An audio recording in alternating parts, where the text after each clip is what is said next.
اعوذ باللہ من الشیطان الرجیم بسم اللہ الرحمن الرحیم۔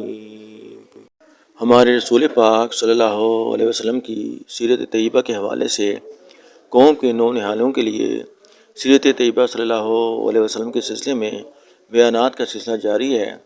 آج جس عنوان کا انتخاب کیا گیا ہے اس کا نام ہے ہمارے رسول پاک صلی اللہ علیہ وسلم لوگوں کے غم میں شریک ہوتے تھے۔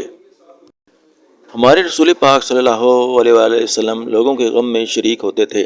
کوئی شخص مر جائے تو اس کے رشتہ داروں کے ساتھ ہمدردی کرنے اور ان کے غم میں شریک ہونے کو تعزیت کہتے ہیں۔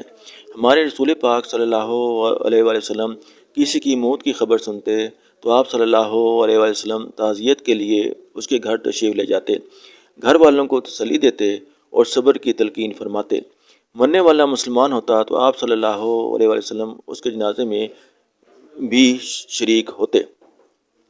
آپ صلی اللہ علیہ وسلم کے چچا زاد بھائی حضرت جعفر رضی اللہ تعالیٰ عنہ ابی طالب موتا کی لڑائی میں شہید ہو گئے تو آپ صلی اللہ علیہ وسلم کو بہت غم ہوا۔ آپ صلی اللہ علیہ وسلم ان کے گھر تشریف لے گئے، ان کی بیوی حضرت اسماء رضی اللہ تعالیٰ عنہما بنت امیس کو تسلی دی اور ان کے بچوں کو گلے لگا کر پیار کیا۔ پھر اپنے گھر والوں سے فرمایا کہ جعفر کے گھر والوں کے لیے کھانا پکاؤ کیونکہ وہ غم میں مصروف ہیں۔ ایک صحابی بیمار ہوئے، آپ صلی اللہ علیہ وسلم ان کی عیادت کے لیے کئی بار تشریف لے گئے۔ وہ رات کے وقت فوت ہو گئے، لوگوں نے انہیں رات ہی کو دفن کر دیا اور آپ صلی اللہ علیہ وسلم کو اس خیال سے اطلاع نہ دی کہ آپ صلی اللہ علیہ وسلم کو تکلیف ہوگی۔ صبح جب آپ صلی اللہ علیہ وسلم کو اطلاع ملی تو آپ صلی اللہ علیہ وسلم نے شکایت کی کہ تو نے مجھے کیوں خبر نہ کی؟ پھر ان کی قبر پر جا کر نماز جنازہ پڑھی۔ حضرت ابو سلمہ رضی اللہ تعالیٰ عنہ بن عبد الاسد فوت ہو گئے تو آپ صلی اللہ علیہ وسلم ان کے گھر تشریف لے گئے اور دیر تک ان کے بیوی بچوں کو تسلی دیتے رہے۔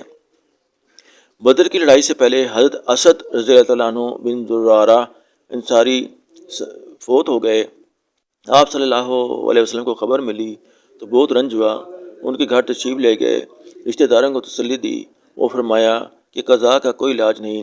حضرت سعد رضی اللہ تعالیٰ عنہ نے 2 بچیاں چھوڑی تھیں، آپ صلی اللہ علیہ وسلم نے ہمیشہ ان کا خیال رکھا اور دونوں کو سونے کی بالیاں جن میں موتی پڑے ہوئے تھے پہنائی۔ اعوذ باللہ من الشیطان الرجیم بسم اللہ الرحمن الرحیم۔ ہمارے رسول پاک صلی اللہ علیہ وسلم کی سیرت طیبہ کے حوالے سے قوم کے نونہالوں کے لیے سیرت طیبہ صلی اللہ علیہ وسلم کے سلسلے میں بیانات کا سلسلہ جاری ہے۔ آج جس عنوان کا انتخاب کیا گیا ہے اس کا نام ہے ہمارے رسول پاک صلی اللہ علیہ وسلم لوگوں کے غم میں شریک ہوتے تھے۔ ہمارے رسول پاک صلی اللہ علیہ وسلم لوگوں کے غم میں شریک ہوتے تھے۔ کوئی شخص مر جائے تو اس کے رشتہ داروں کے ساتھ ہمدردی کرنے اور ان کے غم میں شریک ہونے کو تعزیت کہتے ہیں۔ ہمارے رسول پاک صلی اللہ علیہ وسلم کسی کی موت کی خبر سنتے تو آپ صلی اللہ علیہ وسلم تعزیت کے لیے اس کے گھر تشریف لے جاتے، گھر والوں کو تسلی دیتے اور صبر کی تلقین فرماتے۔ مرنے والا مسلمان ہوتا تو آپ صلی اللہ علیہ وسلم اس کے جنازے میں بھی شریک ہوتے۔ آپ صلی اللہ علیہ وسلم کے چچا زاد بھائی حضرت جعفر رضی اللہ تعالیٰ عنہ ابی طالب موتا کی لڑائی میں شہید ہو گئے تو آپ صلی اللہ علیہ وسلم کو بہت غم ہوا۔ آپ صلی اللہ علیہ وسلم ان کے گھر تشریف لے گئے، ان کی بیوی حضرت اسماء رضی اللہ تعالیٰ عنہما بنت امیس کو تسلی دی اور ان کے بچوں کو گلے لگا کر پیار کیا۔ پھر اپنے گھر والوں سے فرمایا کہ جعفر کے گھر والوں کے لیے کھانا پکاؤ کیونکہ وہ غم میں مصروف ہیں۔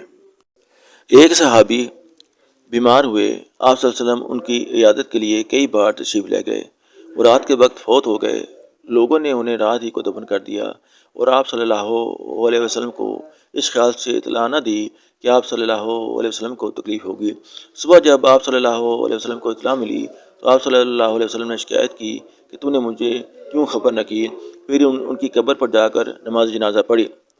حضرت ابو سلمہ رضی اللہ تعالیٰ عنہ بن عبد الاسد فوت ہو گئے تو آپ صلی اللہ علیہ وسلم ان کے گھر تشریف لے گئے اور دیر تک ان کے بیوی بچوں کو تسلی دیتے رہے۔ بدر کی لڑائی سے پہلے حضرت اسد رضی اللہ عنہ بن زرارہ انصاری فوت ہو گئے۔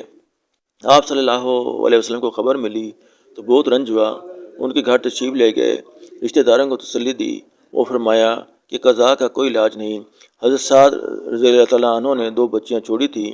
آپ صلی اللہ علیہ وسلم نے ہمیشہ ان کا خیال رکھا اور دونوں کو سونے کی بالیاں جن میں موتی پڑے ہوئے تھے پہنائی۔